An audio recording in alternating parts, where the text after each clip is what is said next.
happen, Lenny? It sure hasn't. Riders from over 20 countries, along with America's finest, are here. And we're going to see America's finest take on the world at the IBMXF World Championships on Nickelodeon.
Over 1,500 riders have come to compete for their chance at a world title. Our action starts with the 20-inch Pro Class Semi-Main. Here we go. We've got semi-action coming down the track, and it looks like Ellis in front. Gary Ellis, the American, on a GT bike. He's got King and Hill behind him with Lanthorn into the four spot. Jumping into the back Pepsi turn. It's Ellis with Eddie King. King moving on the inside. That's the Diamondback rider. It's Ellis still in front of him. Hill now trying to get in there. He's a former world champion, the only pro world champion still here. And look at him moving in second. It's going to be Ellis with Hill, King, and Lanthorn making his second world event main event.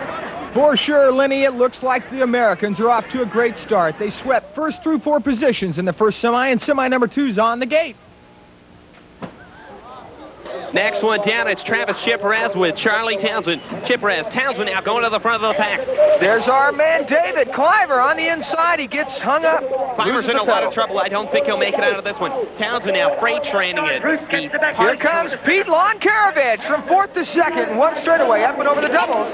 Townsend, Lonkarovich, Robbie Beans, the independent from Orlando, now moving into third. And there's Chipperez battling with Cliver. Cliver trying a desperate move. It didn't happen. Tried to speed jump, the step-up jump. That's the American attitude, working the bike any way he can to make that final. Okay, 14-15 cruiser up on the line. This is a semi-main, Lenny. We've got Todd Lyons, Don Edwards, Brian Lopes, Posen from France, Robert Lincourt from the U.S., Shan Hatfield, Dan Lithern, and David Milham, and the action's out front with Brian Lopes. Lopes, Milham, Lincourt with Lyons in the fourth spot. It's the SE rider in front storming away.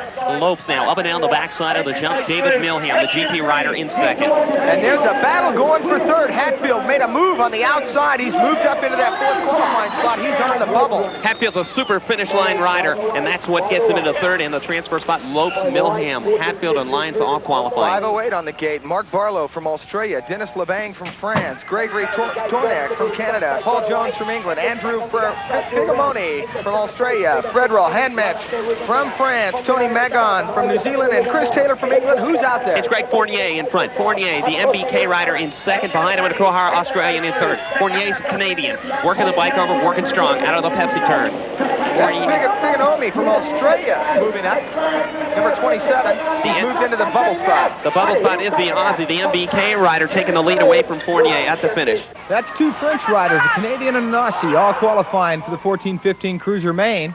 And you know, bicycle motocross is a sport of all ages. A little earlier, we talked with past champion Errol Nelson on how he got involved in BMX.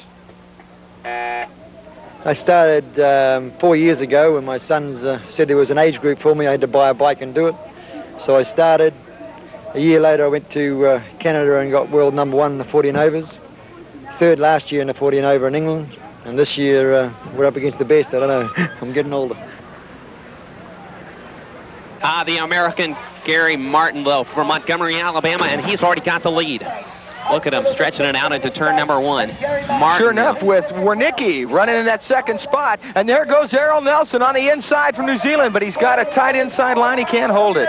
Nelson is looking strong, but look at Martin out in front. He's our national champion, you know, and he's just proven it again and again that he is the top rider in our country and looks like in the world at the moment. Martin with Wernicke. Looks like Nelson's hanging on to his third spot. Kutchta trying to get in there for the 4th.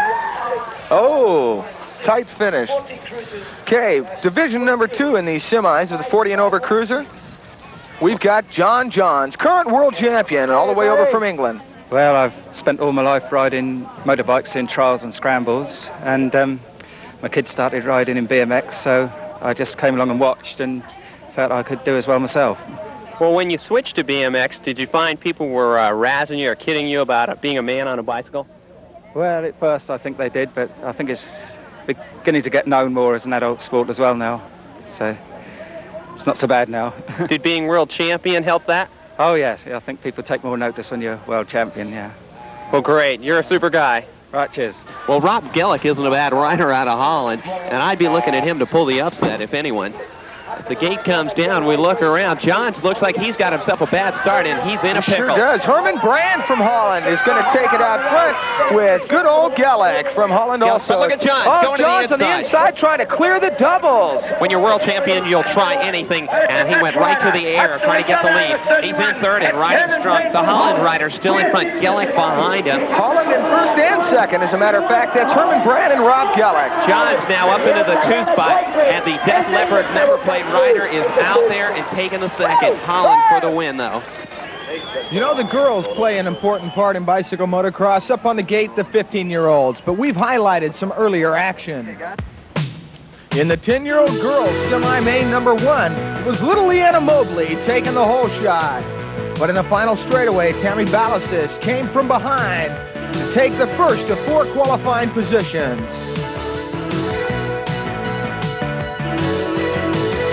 And in semi number 2 of the 10-year-old girls, it was Tanya Walker whooping them from start to finish. Team USA with another victory in the early part of the day.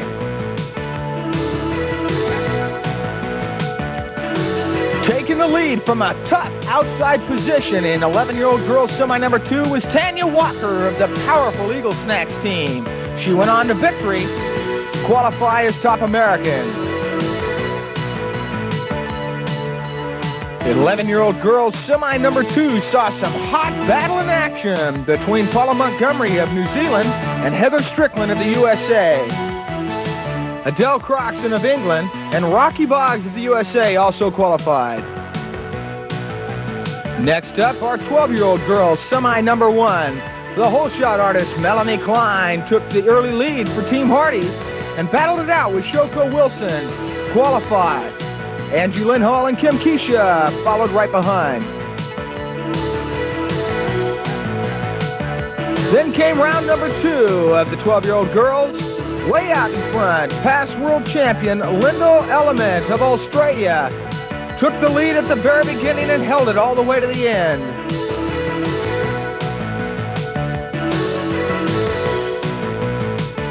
Then came our 15-year-old girls, the big powder puffers of bicycle motocross. Past champion Lulu O'Drelmo from England dominated as she won from start to finish. 15-year-old girls semi number 2 on the line, Lenny. Gates down. It looks like Wardell's got the good start with Shanklin. Wardell now, of course, she's going out with Mike Crean, one of the bicycle racers, and it looks like 4 or 5 of them have gone down. We've got a 3-rider race as Wardell moves back to second. We had 5 riders go down in that mishap. First one to get up is that Paula Dibben, an SE rider out of England, number 26. She's got Shanklin right behind her, and Shanklin goes for the throat early, taking it back away from her. But she's moving on her. Dibben's going on the outside. What's going on in the lead? Oh, our leader goes down. Down with no reason at all. Wardell and Luke were just going to cruise it in there. Americans, they know how to transfer. And here comes our girl Dibben from England, and she's going to qualify. The SE rider in